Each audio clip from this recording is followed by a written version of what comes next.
जय श्री राम, जय श्री राधे, जय श्री कृष्णा, जय श्री श्याम। श्री राम जय राम, जय जय राम, जय श्री कृष्णा। ठीक है, इसमें इको रखिएगा।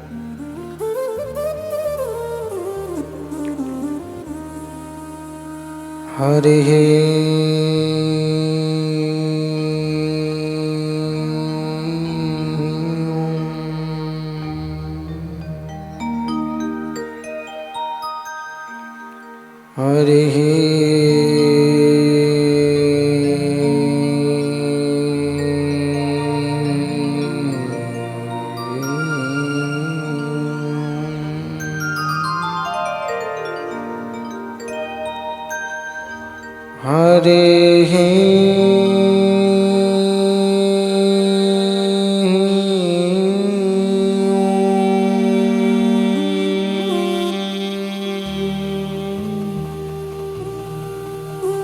हरि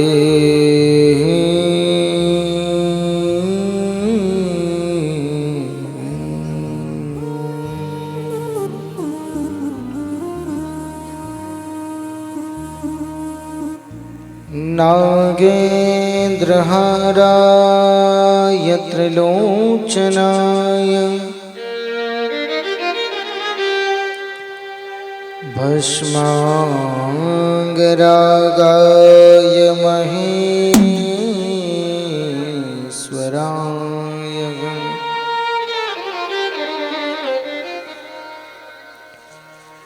नित्याय शुद्धाय दिगंबराय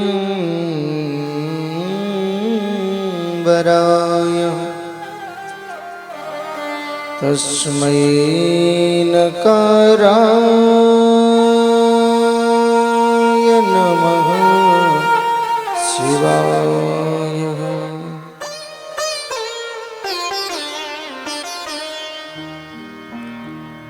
गंगातरंगरमणीय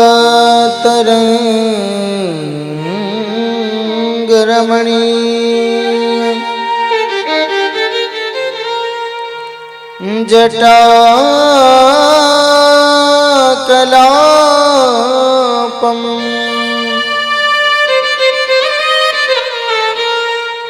गौरी निरंतर विभूषितवान्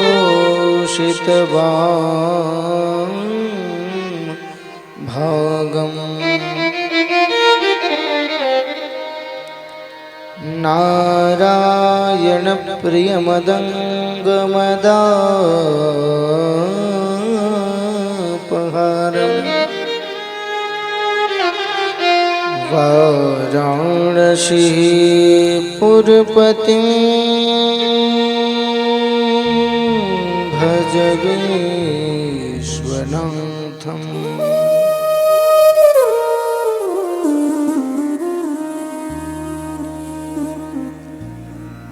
ध्येयं सदा परिभवग्नमभीष्टदोहम्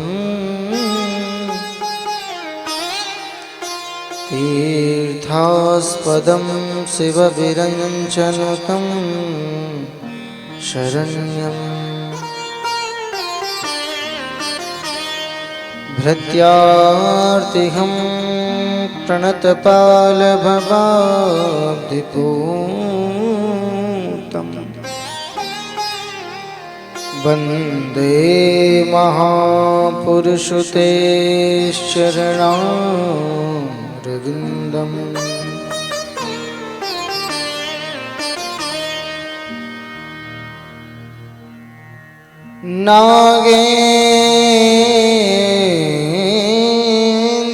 नागेन्द्रहाराय त्रिलोचनाय भस्मांगरागाय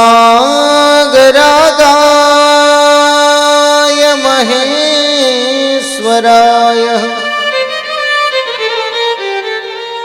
नित्याय शुद्धाय दिगंबराय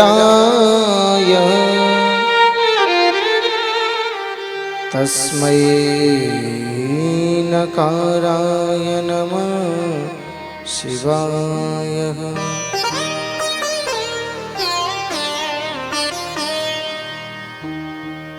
आइए हनुमान विराजिए, मैं कथा कहूँ मति अनुसार। आसन लीजे प्रेम से, ब्राजिए पवन कुमार।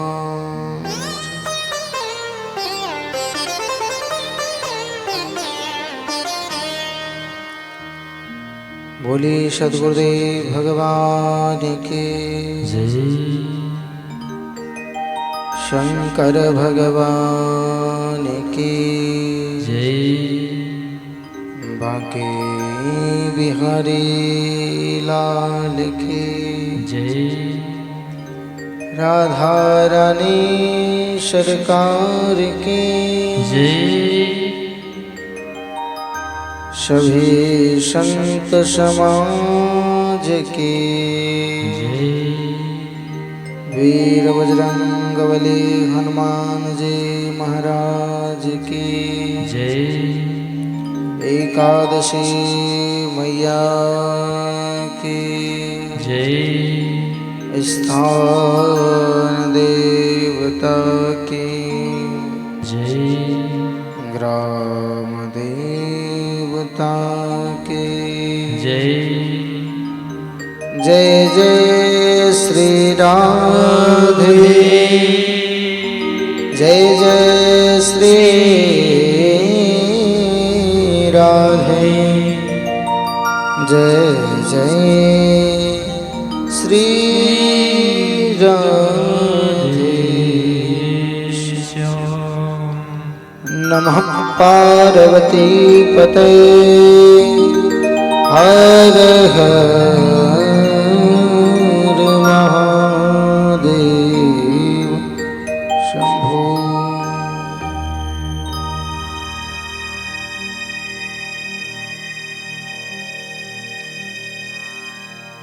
नमः शिवाय ओम नमः शिवाय, नमः शिवाय ओम नमः शिवाय, नमः शिवाय ओम नमः शिवाय, नमः शिवाय ओम नमः शिवाय, नमः शिवाय ओम नमः शिवाय, नमः शिवाय, नमः शिवाय, नमः शिवाय ओम नमः शिवाय, नमः शिवाय ओम नमः शिवाय। हर हर शंभो नमः शिवाय, हर हर शंभो नमः शिवाय। हर हर शंभो नमः शिवाय, हर हर शंभो नमः सभी गाएंगे हरि हरि।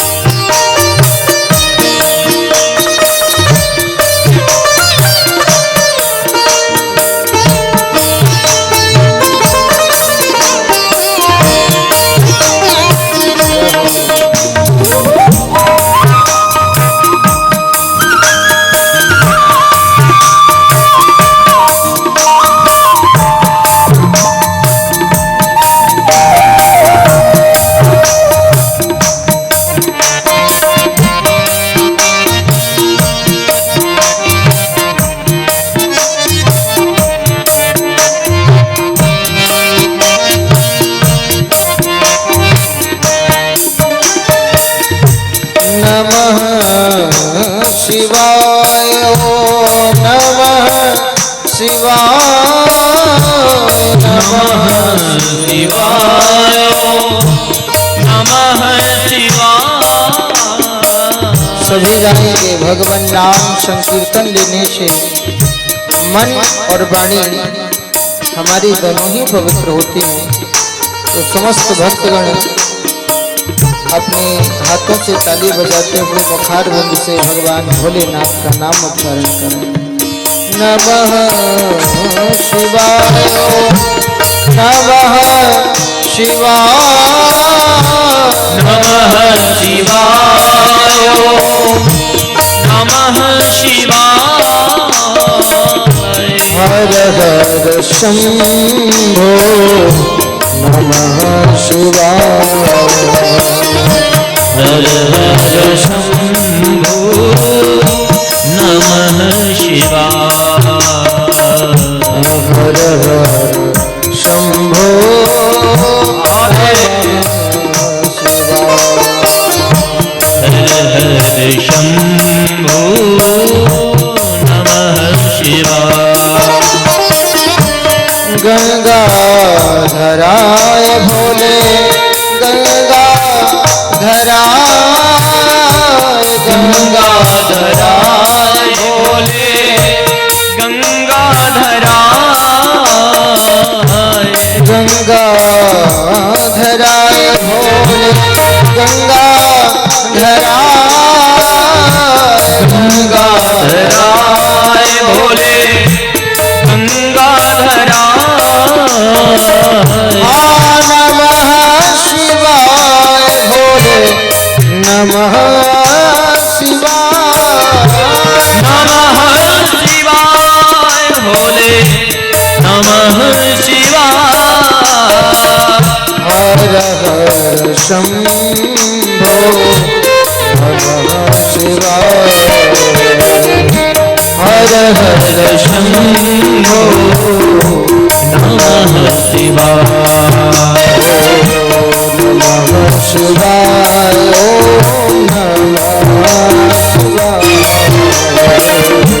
नमः शिवाय ओम नमः शिवाय नमः शिवाय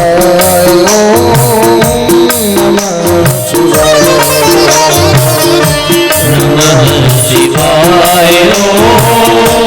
नमः शिवाय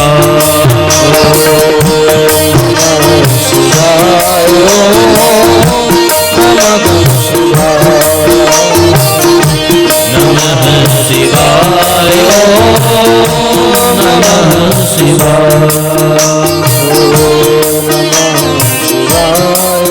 ओम नमः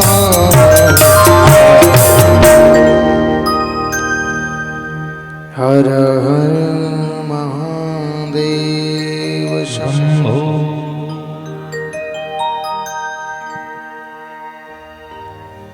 भगवान भूत भावन भोलेनाथ की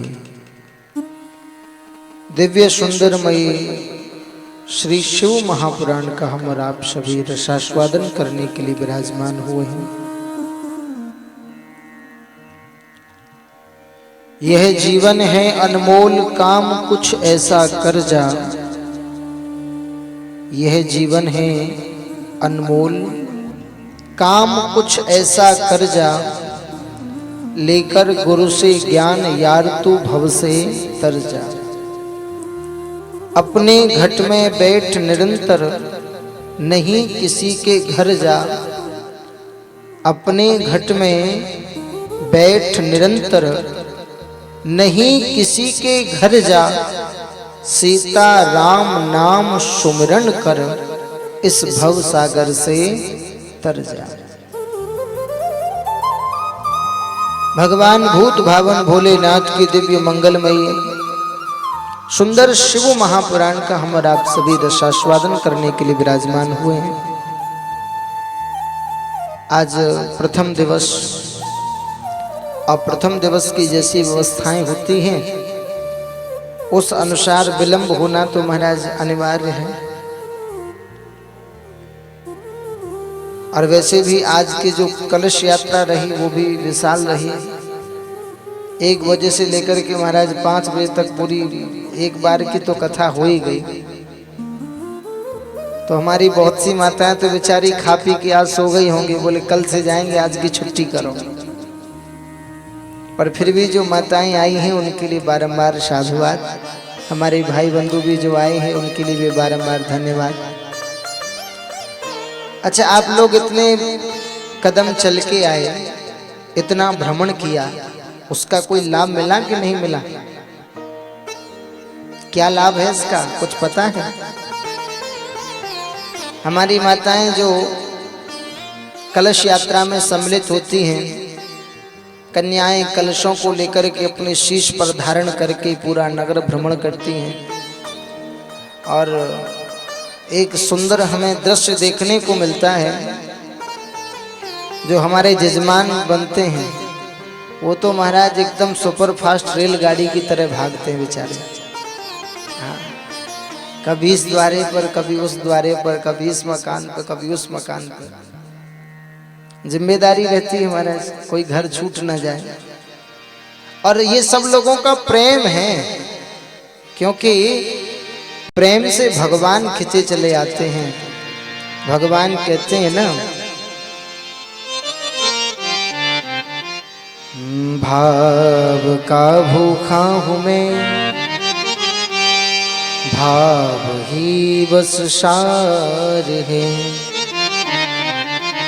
भाव से मुझको भजो तो इस भव से बेड़ा पार है। पर भगवान एक बात और कहते हैं, क्या? भाव बिन कुछ भी वो देवे, मैं कभी लेता नहीं। भाव से एक पुष्प भी दे तो मुझे स्वीकार है। भाव का भूखा हूँ मैं और भाव ही बस सार है। जब भगवान भाव के वशीभूत होकर के संसार में आ सकते हैं, हम और आप सबके घर पे आ सकते हैं, तो उस परमात्मा के बनाए हुए क्या इंसान के अंदर भाव नहीं है, प्रेम नहीं है? ये भाव प्रेम ही तो है जो कि हम वृंदावन से आपके गर्रा टोला में खिंचे चले आते हैं महाराज। ये भाव ही तो है जो आप सभी हमको प्रेम से बुलाते हैं कि महाराज आपको आना है, कथा कहनी है। ये भाव ही तो है महाराज जो कि आज भी आप इतना भ्रमण करने के बाद में भी कथा में बैठे हैं। और ये भाव ही है जो कि हर व्यक्ति का प्रेम भगवान से जुड़ा हुआ है। अच्छा, भाव में वशीभूत होकर के हम और आप सब लोग इतना चले, हालांकि हम तो बैठे ही रहे, हाँ, पर आप लोग तो चले। तो आप लोगों के चलने का ये फल क्या है, आज हम ये जान लें। एक बार की बात, पांडवों ने एक बहुत बड़ा यज्ञ किया, बहुत बड़ा यज्ञ। अरे भैया थोड़ा शांति से, बोले बाके बिहारी लाल की जय हो। पता चले कि हमारे आवाज से ज्यादा तुम्हारी आवाज कैमरे में जाए। एक बार की बात, पांडवों ने बहुत बड़ा यज्ञ किया। अपने समाज के जितने भी संत महात्मा एवं जो भी विद्वान थे, ब्राह्मण थे, सबको बुलाया, सबको भोजन कराया। तो एक घंटा टंगा रहता था, बहुत बड़ा घंटा।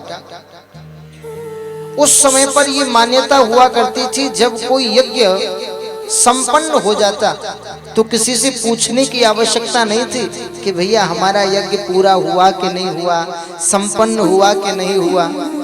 बल्कि वो जो घंटा होता था, वो घंटा अपने आप बज जाता और घंटा बज गया तो यज्ञ सफल हो गए, और यदि घंटा नहीं बजा तो अभी भी कोई ना कोई यज्ञ में त्रुटि है, कमी है। पांडवों ने बड़े श्रद्धा भाव से यज्ञ के कार्यक्रम को किया, भोजन इत्यादि भी सबको कराया, मान सम्मान सबको दिया, पर अंत समय में वह जो घंटा टंगा हुआ था वह नहीं बजा। पांडव बड़े चिंतित, इतना परिश्रम किया, इतना दान दिया, परंतु फिर भी ये घंटा नहीं बजा, इसका कारण क्या है? किसी विद्वान ब्राह्मण से पूछा, महाराज हमें इसका कारण बतलाइए। एक ब्राह्मण देवता ने कहा, पांडवों आपने भले ही इतना बड़ा कार्यक्रम किया, सब लोगों को भोजन कराया, आपके भंडारे में आपके राज्य के सभी लोग आए, पर एक महात्मा जी नहीं आए, जो कि आपके राज्य में ही रहते हैं, पर आपके यहां नहीं आए। पांडव बोले, एक महात्मा जी के न आने से हमारा इतना किया हुआ दान पुण्य सब व्यर्थ, तो ऐसे महात्मा के पास में तो चलना चाहिए। पांडव गए, महाराज जी की कुटिया थी थोड़ी सी दूर पर। पांडव गए, अपने अपने वाहनों में बैठ करके जाकर के कुटिया के द्वार को खुलवाया और साष्टांग दंडवत महात्मा जी के चरणों में किया। महात्मा जी ने पूछा, भाई कौन हो? पांडवों ने कहा, महाराज हम पांडु पुत्र हैं, हम आपके शरण में आए हैं और आपसे एक निवेदन करने आए हैं कि हमने बहुत बड़ा यज्ञ किया है, परंतु उतने बड़े यज्ञ को करने के बाद में भी हमारा वह यज्ञ सफल नहीं हुआ है, और आपसे निवेदन है कि जब तक आप हमारे राज्य के बने हुए भोजन को ग्रहण नहीं करेंगे तब तक हमारा यज्ञ सफल होने वाला नहीं है, इसीलिए आप चलें, आपसे निवेदन है हमारा। महात्मा जी ने कहा, तुम वही पांडव हो जिन पांडवों ने एक जमीन के टुकड़े के लिए अपने पूरे परिवार को नष्ट कर दिया। अर्जुन, तुम वही गांडीवधारी हो जिसने अपने गांडीव से, जिसने अपने बाणों से अपने भाई कर्ण को ही समाप्त कर दिया।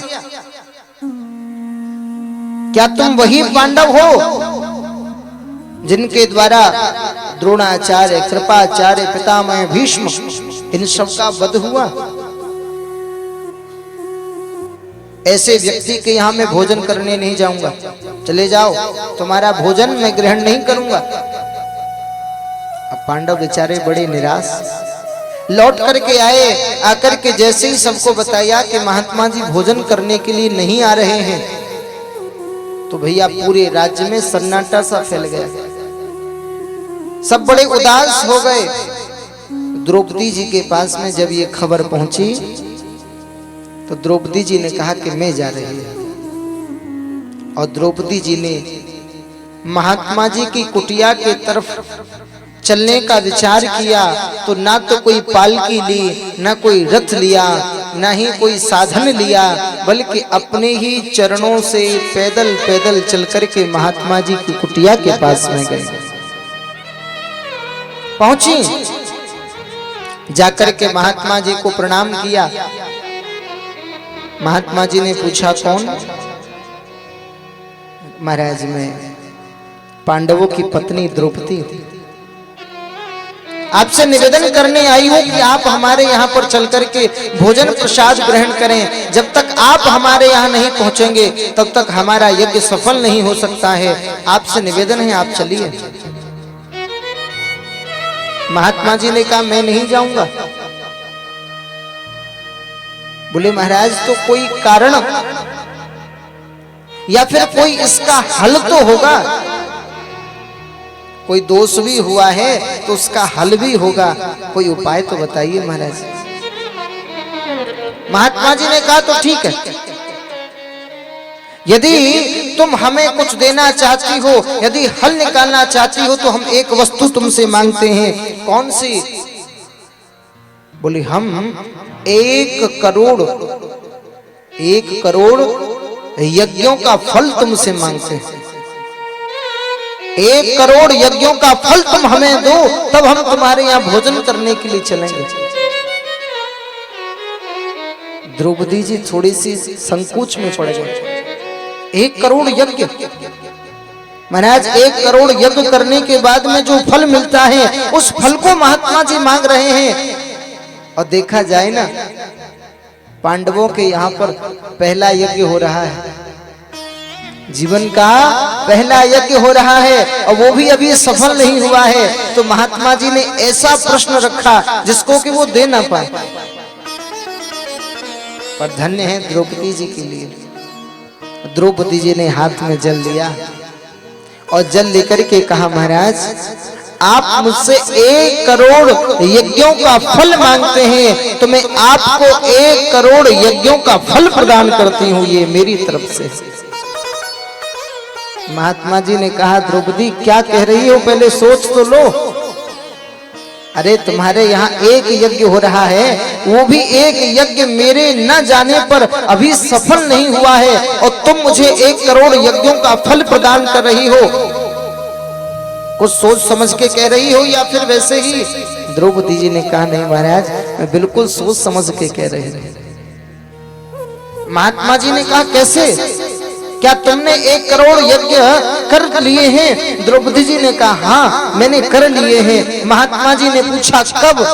तो द्रौपदी जी ने कहा, महाराज मैंने तो सुना है, शास्त्रों में पढ़ा है, विद्वान जनों के द्वारा मैंने सुना है। क्या? संत मिलन को चालिए तज माया अभिमान, जो जो पग आगे रखें तो कोटिन यज्ञ समान। जो जो पग आगे रखें तो कोटिन यज्ञ समान। संतों से मिलने के लिए जब व्यक्ति जाता है, धर्म के कार्य को करने के लिए जब व्यक्ति जाता है, और जितने जितने कदम वह आगे रखता है, उतने उतने ही करोड़ों यज्ञों का फलों से प्राप्त हो जाता है। तो मैं आपके दर्शन के लिए अपने पैरों से चल के आई हूँ, तो आपकी कुटिया तक आने से, मेरे राज्य से आपकी कुटिया तक आने तक जो मैंने चरण रखे हैं, जो मैं चल के आई हूँ, उसका जो मुझे लाभ मिला है, वही करोड़ों यज्ञों से बड़ा है। मैं उसमें से ही आपको प्रदान करती हूँ। इतना लाभ होता है महाराज धर्म के कार्य में चलने से। और ये विचार रखना, आज आप लोगों ने ये मत सोचना कि केवल वैसे ही भ्रमण किया है, धूप में वैसे ही तपे हैं। आपने भी अपने जीवन में आज करोड़ों यज्ञों के फल को प्राप्त कर लिया है। बोले शंकर भगवान की जय। नमः पार्वती पतये हर हर महादेव। आज कथा का प्रथम दिवस है, तो समय अनुसार विलंब से तो आज प्रारंभ हुआ ही है कार्यक्रम, परंतु आप सब लोगों की थकावट को देखते हुए, हाँ, आप सब लोगों की परेशानियों को देखते हुए, तो हम ज्यादा कथा भी नहीं कहेंगे, उतना ही कहेंगे जितना आप सब लोग सहन कर सकें। हाँ, क्योंकि डोज उतनी देनी चाहिए जितने शरीर की शक्ति हो, और ज्यादा हैवी डोज दे देते हैं तो दिक्कत हो जाती है। हाँ, एक बार सभी बोलेंगे नमः पार्वती पतये हर हर महादेव। ऐसा नहीं, थोड़ा जोर से बोलिए, हर हर महादेव। आज हम सुनने के लिए क्या बैठे हैं? शिव महापुराण कथा। तो यह शिव महापुराण कथा कहां से प्रारंभ हुई, किस स्थान से प्रारंभ हुई? हमारे भारतवर्ष में हमारे जो पुराण हैं, हमारे जो पुराण हैं वह सभी पुराण नैमिषारण्य क्षेत्र से प्रारंभ होते हैं। नैमिषारण्य क्षेत्र कहां पर है महाराज? कहां पर है? नैमिषारण्य क्षेत्र है उत्तर प्रदेश के लखनऊ के पास में सीतापुर है। सीतापुर के पास में नैमिषारण्य क्षेत्र है। और ये नैमिषारण्य क्षेत्र किसी मानव के द्वारा निर्धारित किया हुआ क्षेत्र नहीं है, बल्कि ये भगवान के द्वारा ही निर्धारित किया हुआ क्षेत्र है। भगवान का सुदर्शन चक्र यहाँ स्थापित हुआ। आज भी चक्र तीर्थ है। जहाँ सुदर्शन चक्र स्थापित हुआ भगवान का, वहीं से जल निकलने लगा।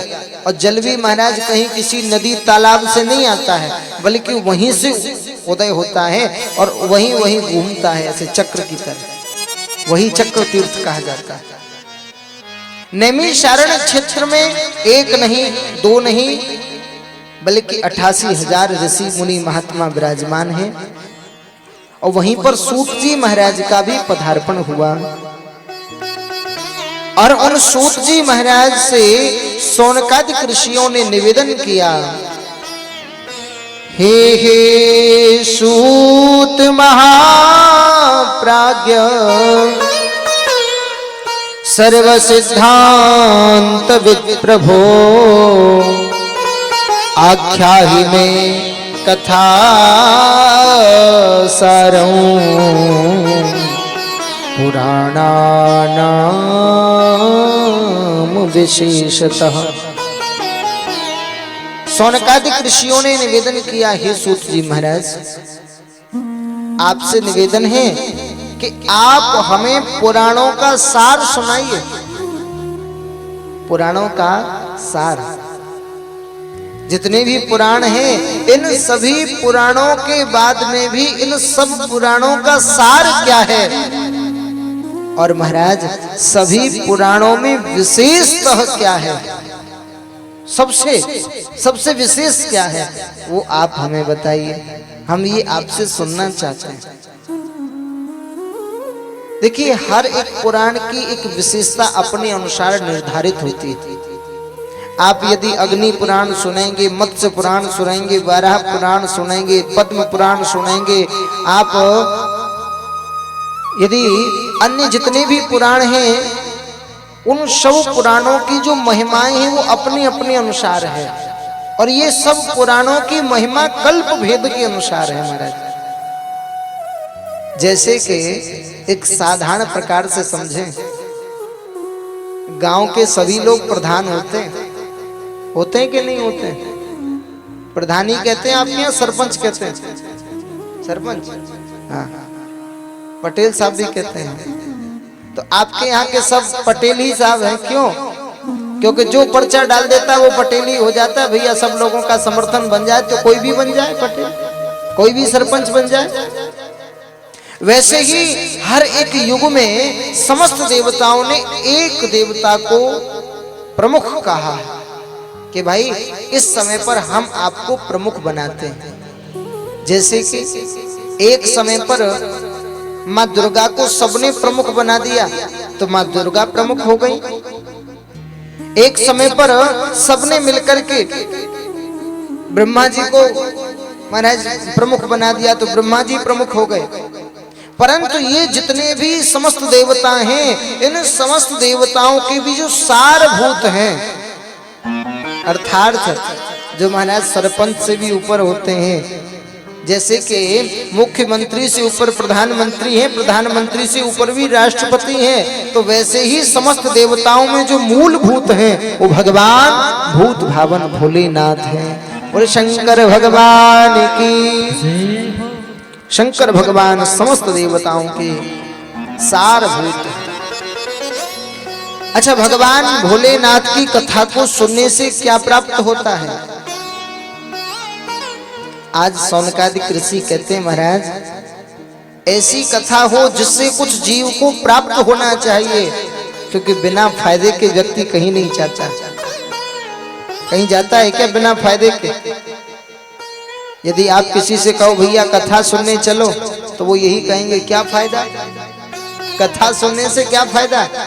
उनसे कहो भैया चलो गिरिराज जी की परिक्रमा लगाने के लिए जाएं, तो वो यही पूछेंगे गिरिराज जी की परिक्रमा लगाने से क्या फायदा। उनसे कहो कि चलो भैया चलते हैं दर्शन करने के लिए कहीं पर, तो पूछेंगे वहां जाने से क्या फायदा। अरे भैया, व्यक्ति हर चीज में फायदा खोजता है जो भगवान से जुड़ी है, जो धर्म से जुड़ी है, परंतु संसार की वस्तुओं को उपयोग में करने का फायदा नहीं देखता है। अरे ऐसे लोगों से पूछा जाए भैया बीड़ी पीने से क्या फायदा, गुटखा खाने से क्या फायदा है, मदिरा पान करने से क्या फायदा, पर वो लोग महाराज वहां फायदा नहीं खोजते हैं। फायदा कहाँ खोजते हैं? डॉक्टर साहब, बिना नींद की गोली का ही असर हो रहा है। हाँ। तो महाराज वो लोग कहाँ फायदा खोजते हैं? भगवान की कथा में फायदा खोजते हैं कि भगवान की कथा को सुनने से क्या फायदा है। पर भैया एक बात कहें, जो फायदा कहीं नहीं मिलेगा ना, वो फायदा यहाँ मिलेगा। कैसे? यदि किसी को पढ़ना है तो उसको कहाँ जाना पड़ेगा? स्कूल जाना पड़ेगा कि नहीं? किसी को बीमारी लगी हुई है तो उसे कहाँ जाना पड़ेगा? डॉक्टर के पास में जाना पड़ेगा। किसी को कपड़े चाहिए तो कहाँ जाना पड़ेगा? कपड़े वाले की दुकान पे जाना पड़ेगा। किसी को भूख लगी है तो कहाँ जाना पड़ेगा? भोजनालय में जाना पड़ेगा। परंतु किसी को बुद्धि चाहिए तो कहाँ जाना पड़ेगा? बताओ कोई दुकान हो तो। वाराणसी में है क्या? बालाघाट में, गोंदिया में, नागपुर में कहीं है भारत में? बुद्धि चाहिए तो कहाँ जाओगे डॉक्टर साहब बताइए? हैं भाई, कपड़े मिल जाएंगे, भोजन मिल जाएगा, पुस्तक मिल जाएगी, औषधि मिल जाएगी, परंतु बुद्धि कहाँ मिलेगी? बोले बुद्धि तो केवल और केवल भगवान की कथा से ही मिलेगी। बोध विश्राम सकल जन रंजन, बुध विश्राम सकल जन रंजनी, बुध विश्राम सकल जन रंजनी, बुध विश्राम सकल जन रंजनी। श्री राम कथा कले कलुष विभंजनी, श्री राम कथा कली कलुष विभंजनी। बुध विश्राम सकल जन रंजनी, बुध विश्राम सकल जन रंजनी। यदि आपको बुद्धि चाहिए तो कहाँ मिलेगी? बोले बुद्धि तो केवल और केवल भगवान की कथा में मिल सकती है महाराज। बुद्धि का अर्थ क्या है? बुद्धि का अर्थ यह होता है कि व्यक्ति भले ही बलवान है, परंतु बलवान होने के बाद में उसमें यह बुद्धि तो होनी चाहिए कि इस बल का प्रयोग कहाँ करें। अब कोई बलवान है, भले कितना भी बल हो, और किसी की दीवार तोड़ने लग जाए, किसी के मकान को तोड़ने लग जाए, तो महाराज क्या उसके बलवान होने का कोई लाभ है? कोई लाभ नहीं। यदि कोई ज्यादा पढ़ा लिखा हो और वह हथियार बनाने लग जाए, तो क्या महाराज उसकी बुद्धि का प्रयोग है? अरे भैया, हथियार बनाएगा तो चलेंगे तो किसी एक दूसरे को मारेंगे जरूर। अर्थात बुद्धि का प्रयोग कहाँ करना चाहिए, क्या सही है क्या गलत है, ये केवल और केवल भगवान की कथा बताती है। क्या जीवन में उपयोग करने योग्य है, क्या त्यागने योग्य है, ये भगवान की कथा बताती है। क्या जीवन में धर्म एक पुत्र का पिता के प्रति है, पिता का पुत्र के प्रति है, माँ का पुत्र के प्रति है, पुत्र का माँ के प्रति है, पति का पत्नी के प्रति, पति का पत्नी के प्रति, सास का बहू के प्रति, बहू का सास के प्रति, ये जो एक कर्म एक जीवन में होना चाहिए, एक दूसरे का व्यवहार किस प्रकार से होना चाहिए, यही हमारी भगवान की कथा बतलाती है। अच्छा एक बात और बताएं आपको महाराज, भगवान की कथा एक चीज और देती है, क्या? विनम्रता। विनम्रता जरूर देती है महाराज। आप भगवान की कथा सुनना, भगवान के भक्तों के चरित्र को सुनना, समय वो आएगा कि आपके जीवन में विनम्रता आ जाएगी। ऐसे ऐसे लोग होते हैं महाराज जिनके अंदर क्रोध है ना, क्रोध की चरम सीमा हो जाती है। ऐसे ऐसे लोग हैं जिनके अंदर देखा जाए तो विकारों की चरम सीमा हो जाती है। पर यदि भगवान की कथा को आप सुनेंगे और जीवन में उतारेंगे तो ये भगवान की कथा विनम्रता भी आपको अवश्य प्रदान करती है, विनम्रशील बनाती है। और दूसरा, विनम्रता तो भगवान की कथा देती है और मधुर भाष्य अर्थात मीठा बोलना। और हम निवेदन करेंगे जीवन में कुछ हो या ना हो, हम किसी का परोपकार कर पाए या ना कर पाए, पर एक जीवन में उपाय जरूर करना। कौन सा? मीठा जरूर बोलना महाराज। आप जरा विचार करना, कागा काको धन हरे, कौवा होता है किसी से धन मांगता है क्या? कौवा किसी से धन मांगता है? नहीं मांगता। और कोयल काकू दे, कोयल क्या कभी किसी को देती है?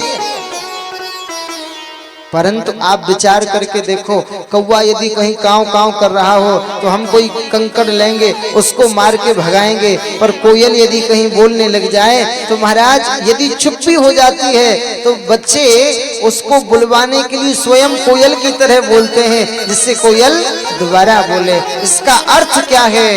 बोली मीठी बाणी बोल के जग अपनों कर ले। मीठी बानी बोल करके सब अपने को वश में कर लेते हैं। अर्थात आपके जीवन में मधुर भाष्य हो, सबसे मीठा बोले। भले ही आप किसी को महाराज कुछ दें या न दें, पर मीठा अवश्य बोलना चाहिए। जीवन में मधुर भाष्य आपके अवश्य आना चाहिए, क्योंकि मधुर भाष्य आ जाता है तो व्यक्ति स्वयं को भी शीतल कर लेता है और सामने वाले को भी शीतल कर लेता है। ऐसी वाणी बोलिए जो मन का पाखोए और को शीतल करे, और आप शीतल हो। ऐसी वाणी बोलनी चाहिए। पर धन्य है कलयुग के लिए। आज के समय पर कलयुग ने तो महाराज कुछ अलग ही कार्य कर रखा है। कैसा? आज के समय युग परिवर्तन से इतना परिवर्तन जीवन में आ गया है कि व्यक्ति जीवन में बोलना किस प्रकार से होना चाहिए भूल गया है। आज के समय कैसा बोलता है व्यक्ति? ऐसी वाणी बोलिए। राजेश जी महाराज,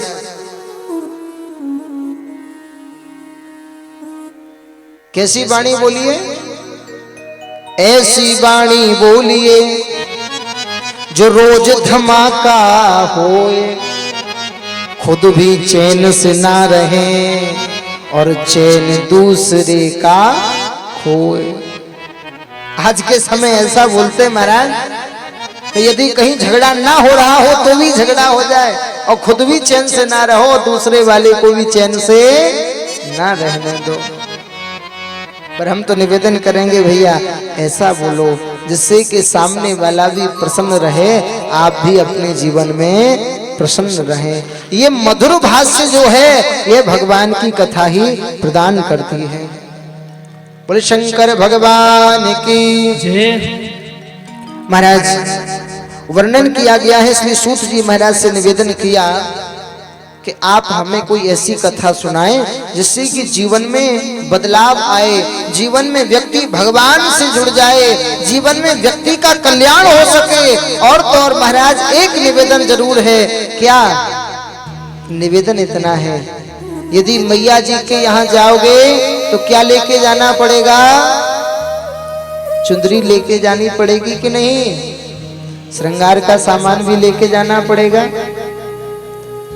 मैया जी के मंदिर में जाओगे तो चुंदरी भी ले जानी है, श्रृंगार का सामान भी ले जाना है। यदि बजरंगबली के मंदिर में जाओगे तो लड्डू तो ले ही जाने पड़ेंगे। कन्हैया लाल के मंदिर में जाओगे तो माखन मिश्री लेकर के जाना पड़ेगा। परंतु महाराज निवेदन क्या किया? बोले निवेदन इतना है कि हमें जितने भी देवता हैं उनमें सबसे सस्ता कोई देवता हो वो बता दो बस। और सबसे सस्ता देवता कौन सा है?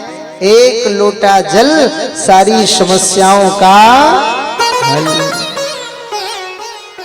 घर से एक लोटा जल ले जाओ, भगवान भोलेनाथ पे डालो, और जो भगवान भोलेनाथ पे डालोगे और मन से डाल दिया, भाव से डाल दिया, प्रेम से डल गया, भगवान के प्रति समर्पण हो गया, तो भैया याद रखना उतने ही भगवान भोलेनाथ प्रसन्न हो जाते हैं, क्योंकि वो भोले भंडारी हैं। हाँ, भगवान भोलेनाथ सबसे सस्ते देवता है हमारे। निवेदन किया है सदाचार सद्भक्ति विवेको वर्धते कथम स्विकार निरासश्च सज्जने क्रियते कथम। महाराज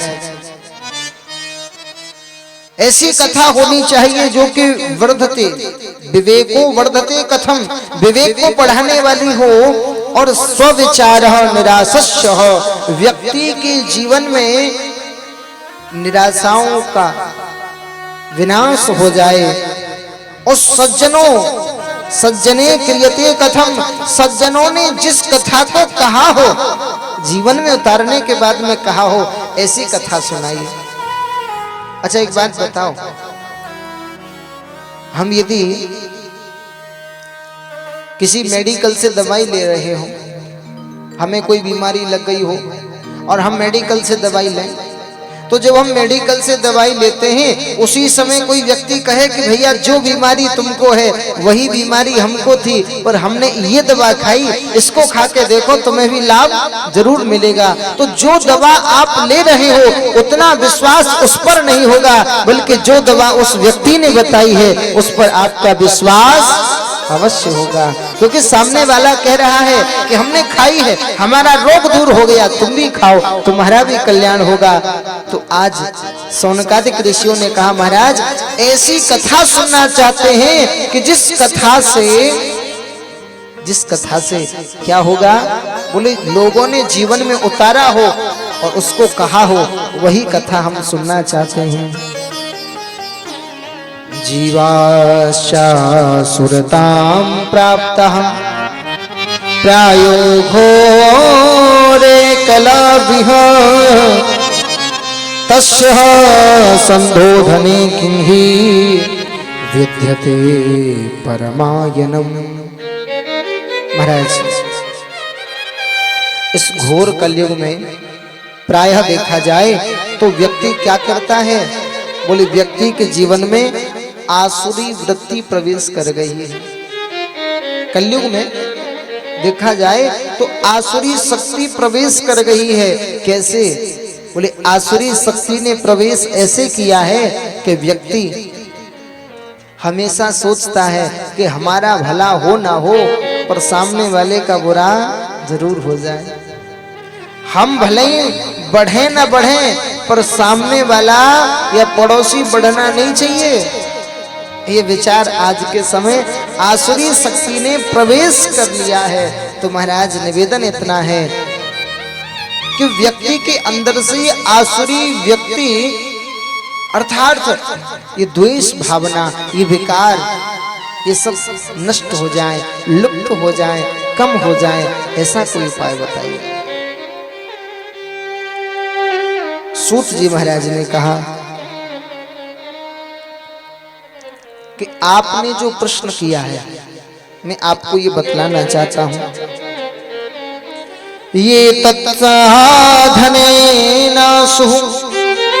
शुद्ध्यात्मा विशेषतः शिव प्राप्ति भवेत्तातः सदा निर्मल चेतसः।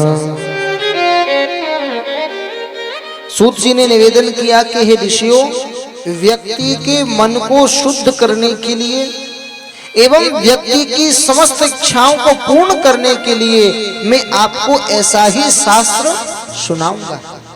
और ये शास्त्र कैसा है कि पुत्रहीन की इच्छा होई, पुत्रहीन की इच्छा होई, पुत्रहीन की इच्छा होई, पुत्रहीन की इच्छा होई, निश्चित शिव प्रसाद से होई, निश्चित शिव प्रसाद ते होई।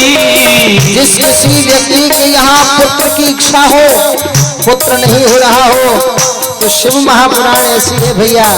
यदि व्यक्ति भाव से शिव महापुराण को श्रवण कर लेता है तो उस व्यक्ति के यहाँ पर भगवान भोलेनाथ की कृपा से पुत्र की प्राप्ति अवश्य हो जाती है।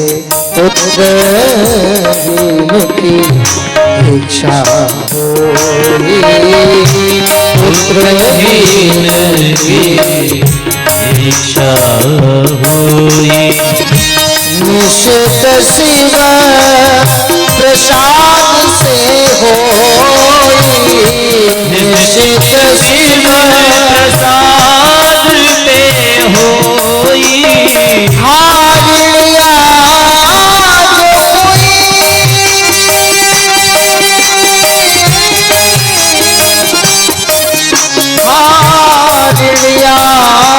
जो कोई हो अधिकारी, भिड़िया जो कोई हो अधिकारी, जिस व्यक्ति के जीवन में ऋण ले रखा हो, महाराज चुकाने का प्रयास तो कर रहा है परंतु चुक भी नहीं पा रहा है, ये भगवान भोलेनाथ का ऐसा आशीर्वाद उस व्यक्ति को प्राप्त होता है। उस भगवान भोलेनाथ की कृपा से वह व्यक्ति अति शीघ्र ऋण से भी मुक्त हो जाता है। ऋणिया जो कोई हो अधिकारी, भिड़िया जो कोई हो अधिकारी, पाठ करे सो पावन हारी, पाठ करे सो पावन हारी, पाठ करे सो पावन हारी, पाठ करे सो पावन हारी। महाराज, पुत्रहीन की इच्छा हुई, निश्चित शिव प्रसाद से हुई। पुत्र नहीं है तो पुत्र भी प्राप्त हो जाता है। ऋणिया जो कोई हो अधिकारी, पाठ करे सो पावन हरि। यदि कोई ऋण से ग्रसित है, शिव महापुराण का पाठ करता है तो ऐसा व्यक्ति भी ऋण से ऋण हो जाता है। ऐसी शिव महापुराण की कथा है। सूत जी कहते हैं, धन्यस्तम मुनि शार्दुल्य श्रवणम प्रीति लालश, अतो विचार्य सुधिया वाच्यम शास्त्र महोत्तमम। सूत जी कहते हैं, ऋषियों आपने जो प्रश्न किया है, आपके अंदर की जो लालसा है, उस लालसा को देख करके मैं ऐसा शास्त्र आपको सुनाने के लिए जा रहा हूं जो कि व्यक्ति का कल्याण करने वाला है। सर्व सिद्धांत निष्पन्न भक्त्यादिक विवर्धनम शिव श्रोतकरम दिव्यम सतु वत्सल सायनम, जो कि समस्त शास्त्रों का सार है और भक्त्यादिक विवर्धनम, भक्ति को बढ़ाने वाला है। शिव तोषकरम दिव्यम, जो शिव के प्रभाव को, शिव के आशीर्वाद को व्यक्ति के जीवन में देने वाला है। शृणु वत्स रसायनम, आप ऐसे शास्त्र को श्रवण कीजिए। सूत जी महाराज ने यहाँ पर वर्णन किया है शास्त्र ऐसा जो कि व्यक्ति के कल्याण को करने वाला हो, व्यक्ति का उद्धार करने वाला हो। क्योंकि यह व्यक्ति संसार में महाराज जो भी प्राणी आया है उस व्यक्ति को जाना तो है ही। क्षण भंगुर जीवन की कलिका कल प्रात को जान खिली न खिली, मलियागिर की सुच शीतल मंद सुगंध समीर चली न चली, कलिकाल कुठार लिए फिरता तन नम्र है चोट झिली न झिली, भजले हरि नाम हरि रसना फिर अंत समय पे हिली न हिली। जाना तो है महाराज, संसार में सबको जाना है, कोई भी संसार में अमर नहीं है। तो जो संसार से जाने वाले प्राणी हैं, सबका कल्याण करने वाली ऐसी कथा मैं आपको सुनाऊंगा, ऐसा श्री सूत जी महाराज ने कहा। क्योंकि संसार में समस्त प्राणी जो आया है, मृत्योर जन्म बताम वीरे देहे न सह जायते, व्यक्ति का जब जन्म होता है जन्म के साथ में उसकी बहन भी जन्म लेके आती है। याद रखना, मृत्योर जन्म बताम वीरे देहे न सह जायते, हर एक प्राणी के देह के साथ में उसकी एक बहन आई है। परीक्षित जी महाराज, एक बहन आपकी भी आई है, जुड़वा बहन, और हमारी भी आई है, माताओं की भी आई है, समस्त भाई बंधुओं की आई है। अरे समस्त संसार के प्राणियों की एक बहन आती है जन्म के साथ। वो कौन है? वो है मृत्यु। कौन है? वो है मृत्यु है महाराज। जन्म हुआ है तो मरना अवश्य है। एक कवि कहते हैं, सुख पाता रहा जो सदा जग में, शब्दों पर ध्यान दीजिएगा, सुख पाता रहा जो सदा जग में, उसे अंत समय दुख पाना पड़ा, पछताया नहीं जो कहीं भी कभी, उसे अंत समय पछताना पड़ा। अरे कोई फूल न बाग में ऐसा खिला, खिलकर न जिसे मुरझाना पड़ा, विधि का यह अटल विधान रहा, जिसका आना हुआ उसे जाना पड़ा, जिसका आना हुआ उसे जाना पड़ा। एक कवि बड़ा सुंदर गाते हैं महाराज, हो चलने की तैयारी,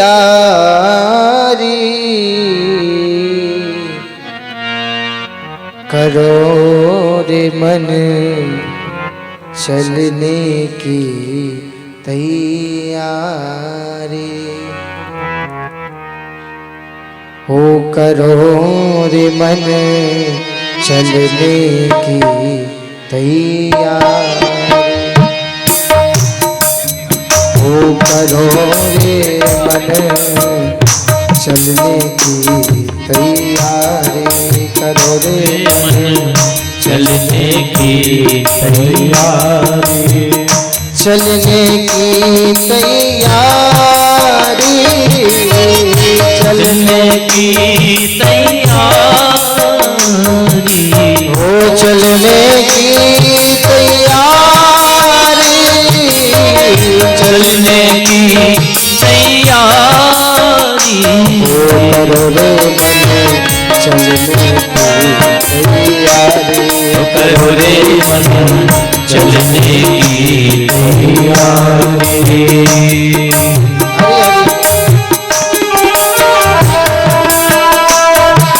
सबको जाना है महाराज संसार में, इसीलिए चलने की तैयारी करनी चाहिए।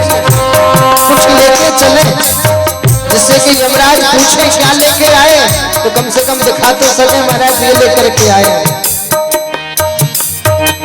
आए हो तो जाना होगा, आए हो तो जाना होगा, आए हो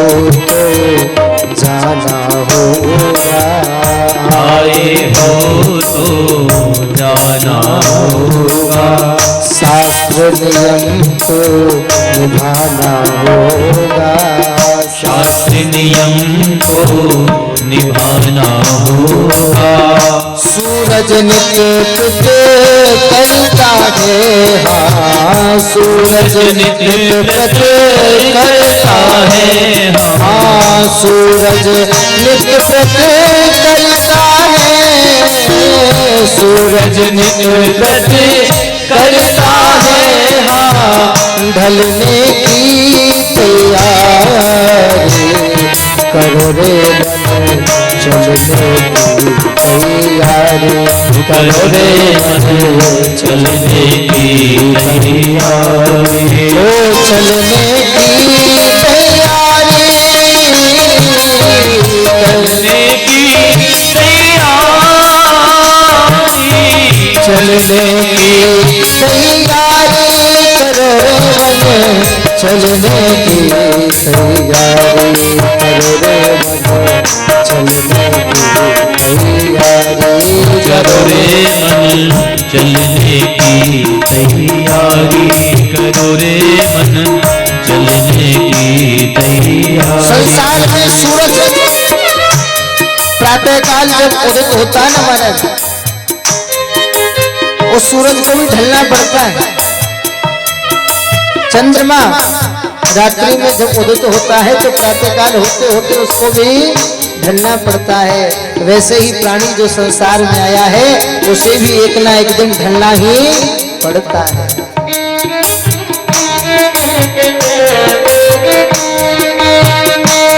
कभी कहते हैं वो कितनों के अरमान अधूरे, कितनों के अरमान अधूरे। संसार के प्राणी आते हैं महाराज, कोई सोचता है कि ये 2 मंजिल का मकान है, अभी 3 का और कर लें। हाँ। कोई सोचता है बच्चों के लिए थोड़ी सी जमीन और एकत्रित कर लें और इकट्ठी कर लें। कोई सोचता है कि एक प्लॉट वहाँ वाराणसी में और ले लें, बालाघाट में और ले लें। माने कितनों के अरमान रहते हैं, कितनों के अरमान अधूरे, कितनों के अरमान अधूरे। जाने कौन करेगा पूरे, जाने कौन करेगा पूरे, जाने कौन करेगा पूरे, जाने कौन करेगा पूरे। ओ काल बली, काल बली संकल्प कर चुका, काल बली संकल्प कर चुका, काल बली संकल्प कर चुका, काल बली संकल्प कर चुका। छलने की तैयारी करो रे मन, चलने की तैयारी करो रे मन, चलने की तैयारी हो, करो रे मन, चलने की तैयारी करो रे मन, चलने की तैयारी। और महाराज ओ हमसे कोई तंग न होगा, हमसे कोई तंग न होगा। ये संतों का सिद्धांत है, ये भक्तों का सिद्धांत है। अरे भैया संसार से प्राणी जाए तो 2 ही बातें करने वाले लोग पीछे जाते हैं। एक तो कहते हैं चला गया बढ़िया हुआ, एक कहते हैं वाह भैया बड़ा सज्जन था, कुछ दिन और जीना चाहिए था। अब ये हमारे ऊपर है, हम इन दोनों में से कौन सा होना चाहते हैं। क्या हम वो होना चाहते हैं जो लोग हमारे जाने के बाद में कहें अच्छा हुआ चला गया, या फिर हम वो होना चाहते हैं जो लोग कहें भैया बहुत भला व्यक्ति था। और मन में ये भाव होना चाहिए तो हमसे कोई तंग न होगा, हमसे कोई तंग न होगा। होगी रंग न होगा, महफिल होगी रंग न होगा। गंगा के तट धू करके, गंगा के तट धू करके, गंगा के तट धू करके, गंगा धू करके, वो चलने की तैयारी करो रे बनो, चलने की तैयारी करो रे बनो, चलने की तैयारी करो रे बनो, चलने की तैयारी करो रे बनो, चलने की तैयारी।